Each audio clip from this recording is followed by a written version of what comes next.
दोस्तों, एक बार एक बेटी ने अपने पिता से पूछा कि पापा, क्या मैंने आपको कभी रुलाया है?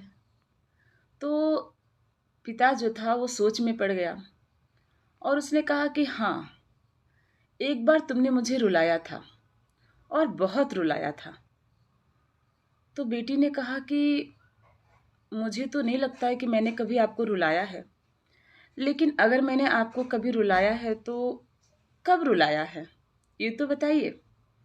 तो पिता ने कहा कि जब तुम 1 साल की थी, मात्र 1 साल की थी और घुटनों के बल चलती थी, तब एक दिन मैं ऑफिस से आया और तुम खेल रही थी।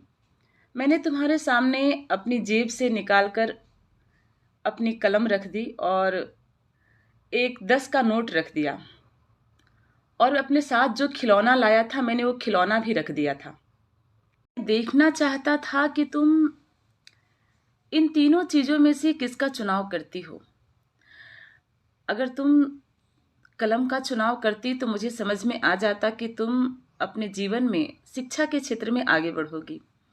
अगर तुम रुपये का चुनाव करती तो मैं समझ जाता कि तुम जिंदगी में रुपयों को बहुत वैल्यू दोगी।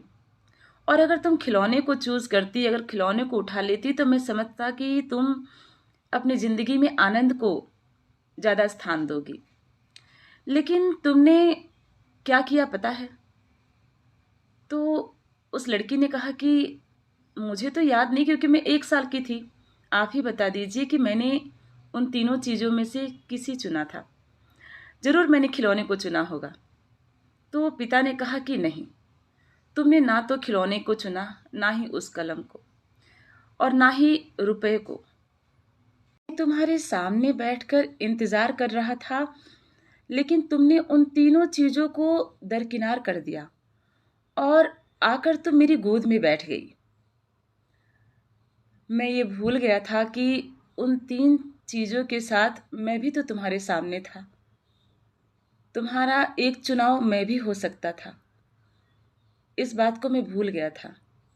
लेकिन जब तुम मेरी गोद में आकर बैठ गई तो मुझे बहुत रोना आया कि ना तो तुमने रुपए का चुनाव किया, ना ही खिलौने का, और ना ही कलम का। तुम सीधा मेरी गोद में आकर बैठ गई थी। तुमने मेरा चुनाव किया था। उस दिन तुमने मुझे बहुत रुलाया था।